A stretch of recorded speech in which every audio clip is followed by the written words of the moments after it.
welcome to Connect Through Beauty, the podcast. It's been a couple of months since I did my last podcast. My name's Ashley Rivera. I've been with Lords and Ladies since I was 18 years old, and I am currently in human resources and recruiting at this time. And I love to just have conversations that we start connecting with each other more on a deeper level in the beauty industry. So thanks, Sasha, for being here. Can you introduce yourself a little bit? Yes, thank you for having me. It's truly a pleasure to be here with you. My name is Sasha Matos. I'm currently a stylist at the Lords and Ladies Salon in Exeter, Pennsylvania. So I've been there since July of 2024.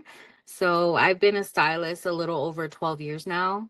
So a little back and forth, getting, behind the chair, off the chair. So right now I feel like I'm like knee deep in the water and I'm feeling better about being in it.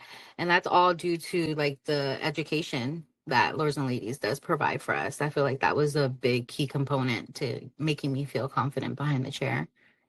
That's awesome. Yeah, so you mentioned that you have been a stylist for 12 years. Yes. What did that initial start look like for you? And what is your journey throughout those 12 years look like? When I was in high school, I initially wanted to sign up for the Votech to do cosmetology, but it was backed up. So I did sewing and clothing manufacturing. I do believe that fashion and hair and beauty industry, it all goes hand in hand. And it is something that I do like to do on the side as well. But then after I graduated, I attended Empire Beauty School and I did nights while I was working two jobs to maintain myself. And then finally, once I got my cosmetology license, I did work at a few local salons just to get, acclimated into the beauty industry. But then I ultimately ended up stepping away to work in the corporate field. Okay. And so that's awesome. I feel like a lot of people do in the beginning struggle with finding that spot. Where am I more welcomed? Where does that home feel like for me when you're talking about your career? So tell us a little bit about that. Like what made you decide to come on board here, and when did you decide that? I had always wanted to work for Lords and Ladies. I feel like that was always like the bigger picture for me, just because the reputation, just they all, it's very uniform, the way that the structure and the way that they do things. And I enjoy that. And I feel like having other like director stylists and just other stylists there willing to help you, that's a big factor Mm, in like your success too. Because then if you don't have people that are willing to help you and talk to you, and maybe you haven't done a men's haircut in a long time and you just need a little guidance on how you're supposed to place your hands or with the guards and stuff, I love that support from my team. mm, And when I was at other salons, I just felt like it wasn't more of like a teaching salon. It was kind of like every stylist for themselves. And that mm. may work for some people, but I am very much like I'm a visual learner. I enjoy learning things every day. So it's nice to have the camaraderie too with the fellow stylists, and not just stylists, like the nail techs, the estheticians. Like we're all like a big happy family, which I enjoy the most about working at the salon.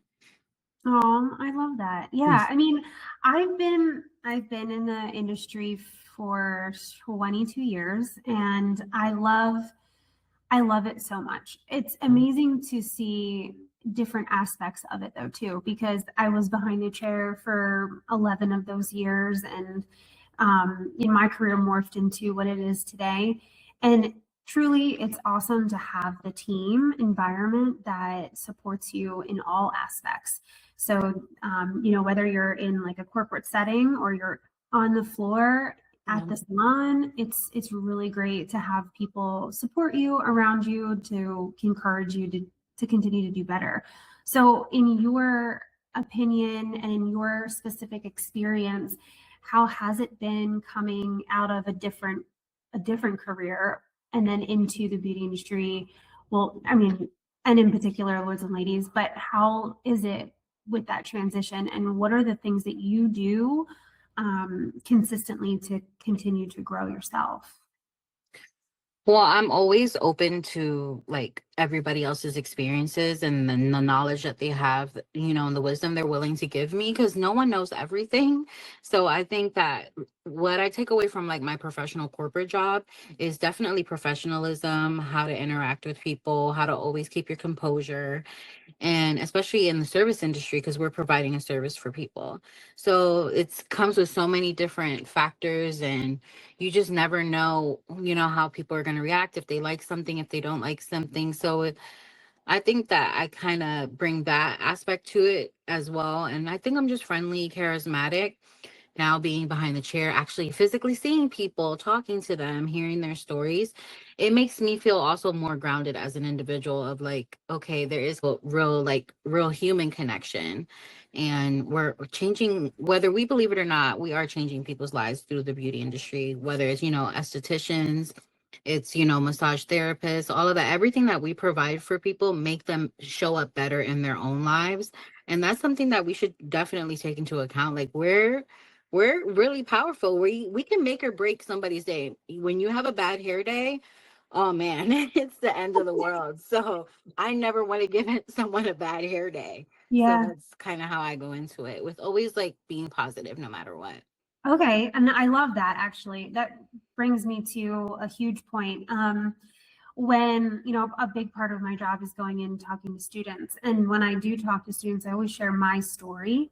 And I feel like it's important to connect to people in ways where they can see, okay, I can see how that has happened to her, and I can see myself, getting onto a certain path and making sure that my journey is consistent and healthy and happy. So, big part of my conversation is to always take care of yourself and to always make sure that you are showing up 100% for your clients. And the reason why is because you're giving all day long, right? So, like, if there's something inside you that is just not whole, and you're working hard on trying to fulfill that, it's really difficult for you to be behind the chair, to really focus on your clients 100% and give it everything you got because you're already depleted. So don't show up with your glass half empty. Always show up with that full glass, because it's going to make things even harder and also feel like a chore. And then that's when that burnout comes in and it sets in, and that burnout feeling is just really, really tough. I can see that happening in a lot of stylists as they get on their journey. So when we all start out, typically when we all start out, we're not quite, we're younger, we're not quite all into being moms and wives and all of those things, or maybe you're a single parent or whatever that is, but you're always going to have something that hits you along the journey.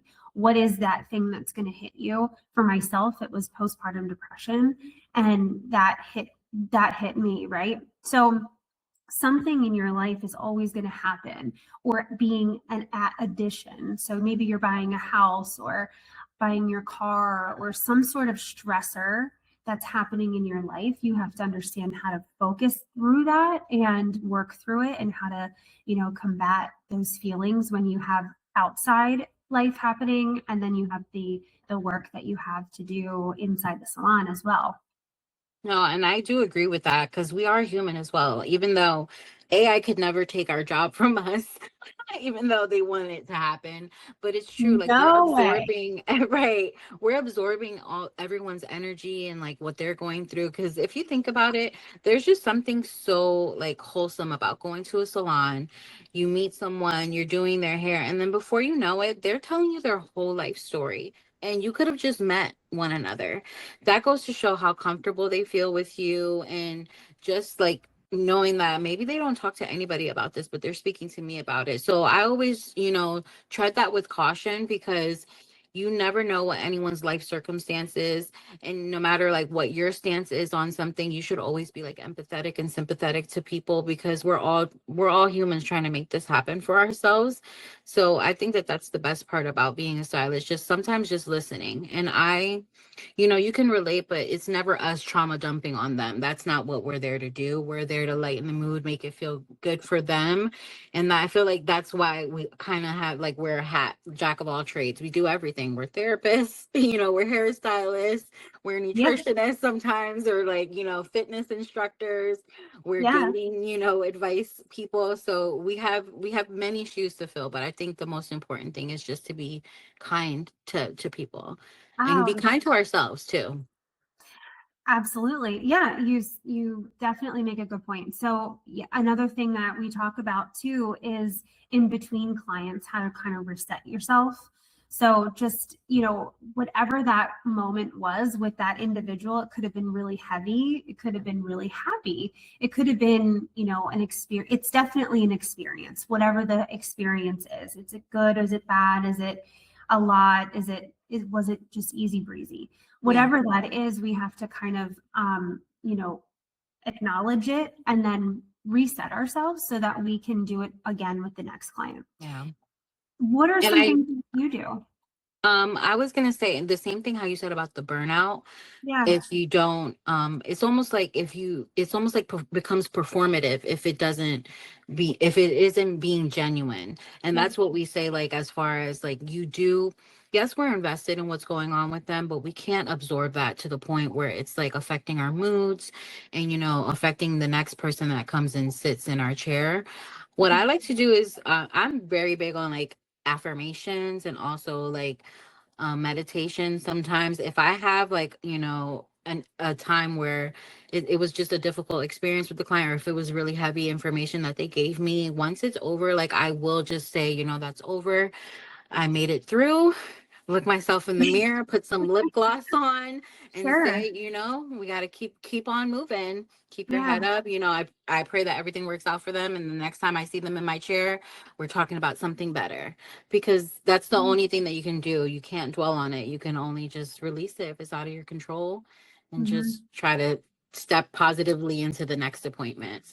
Absolutely. Absolutely. I used to go into the bathroom, turn off the lights, and just like sometimes even sit on the floor and take a couple deep breaths I and then agree. move on. Yeah, it's so, so important, because if you're carrying the weight, the heaviness, especially if it's that kind of conversation Yeah. onto the next one, you just can't be present. You cannot be fully attentive and present with that next client. And that's not fair.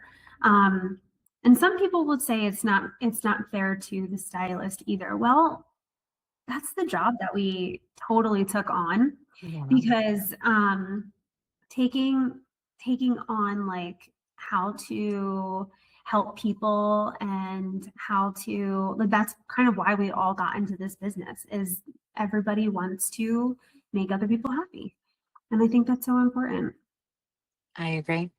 We have Sherry Ross. Welcome to the conversation. Hello. Oh, Sasha and I were just talking about um, showing up for your clients like 100%, and kind of what Gino talked about a little bit, but how to prevent burnout and how really essential it is to reset yourself for the day, not even for the day, but in between clients.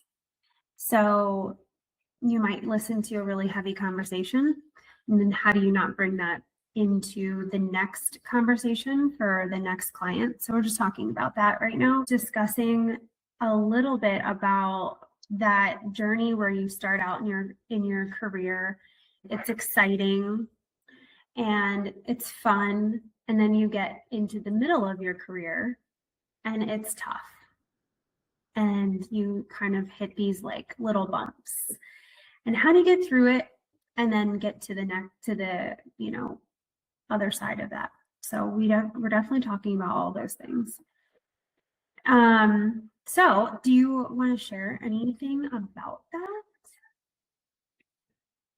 I mean, I think definitely, it's been a long time for me, so I've had a couple different types of resets mentally and physically. So I think that definitely keeps you going. And definitely the people you're surrounded with makes a big difference. Mhm. Um, because you go through all the life changes. Like you might get married, you might have kids, you might do this, you might do that. Like Yeah. it's so much, and it's like it's how do you definitely mentally reset? Sometimes it's just a vacation, Yeah. um, which I am terrible at taking. So, it's giving yourself like that, okay, if you don't take the vacation, how are you going to mentally recharge yourself? Hmm. Right. Yeah. I literally just said that. Like, it's crazy. In the beginning of your career, you have so much time, it feels like, and it's exciting and it's all these things. And then life is adding on, like, you know, whatever that is, buying a new house, buying a new car, you're adding all these things onto your life, and it's starting to become those stressors outside of work. And then how do you, start navigating through inside work? But Sasha has brought up so many good points. And then you have such a unique situation, which I love because it's a great perspective to see that you have been in the industry for a while, you walked away from it for a little bit and then came back, which is really incredible. So I do want to bounce more off of you because I feel like you're just a wealth of knowledge.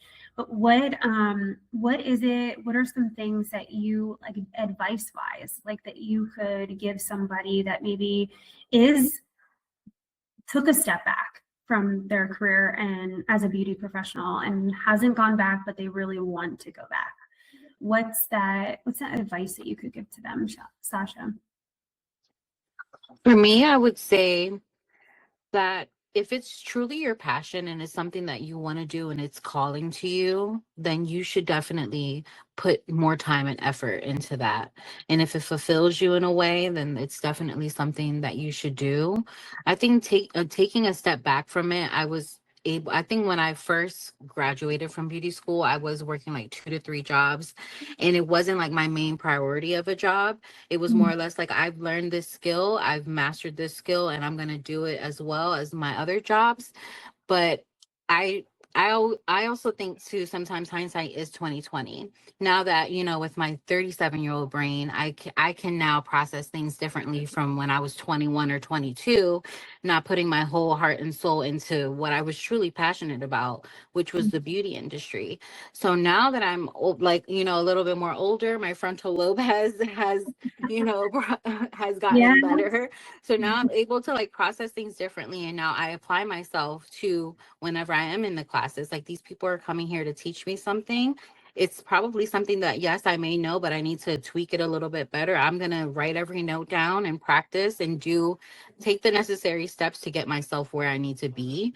So I think taking that break kind of lit a fire in me of like almost like feeling like I needed to catch up, but I didn't need to because I was ready when the time was ready. It's almost like there is no right time to start running. You just start running. So That's that's kind of how I felt. Like I just started running, and now I'm keeping up a good pace, which is important to me. Oh my gosh, that's so good. And actually, that resonates so much with me. I'm reading a book right now that they were just talking about how nothing is too big. Like you can always, you always have like a big dream or a big goal or something. And it doesn't need to be like this monumental thing, but as long as you take small steps to get there. And they were talking about running a marathon. Well, I actually have, and not been prepared. So Yeah. that whole thing really resonated with me, like the what you just said about running. So if I want to do something in 9 months, it doesn't need to be I need to get up and start running 10 miles. No, you just start walking.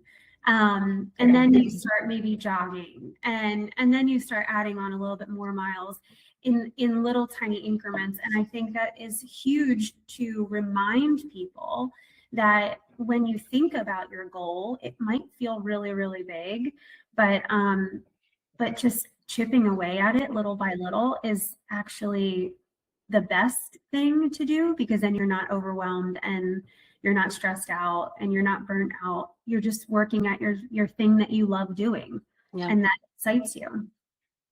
I agree. What about you, Cher? I mean, be forced to set these goals, sorry, on a smaller scale. What's 1 year goal? What's your 3 year, 5 year, 10 year? And it was always harder for me to think of the longevity of it. Like I was better at setting those smaller goals because I'm like, well, I don't know what's going to happen in 5 years. You know, like in my mind, I'm thinking that now that I'm older, it's like, okay, I can set a 5 year goal. Like, you know, where's my family going to be in 5 years? Where are my kids going to be? Okay, what steps do I need to take to get there? So taking the baby steps, I mean, makes it a lot easier and more attainable. You know, it's figuring out like daily, okay, what do I need to do in this aspect to, you know, get me through the rest of the week and then get me through the month and then get me through 6 and then a year. So, Yeah. you know, it's easier now that I'm older to understand that. Sometimes I think I would have looked at her and was like, I don't know what you're asking me. Like, this is too hard to think of. Now that I'm older, it's like, oh, okay. If I work day to day, week to week, month to month, it's, you know, and teaching my kids that makes it a lot easier. Definitely. Yeah. So, well, I think looking at things like that, regardless, and if it's your professional or personal life, it's huge. Your goal actually it becomes more clear, and it's not just, I want to make more money. Okay, but how do you want to make more money, right? So like there's like so many things that you can just start putting out there, but then it's more obtainable when you start breaking things down. And that's with anything. Absolutely anything. So I think it's great to have that conversation. It's a good reminder, all of it.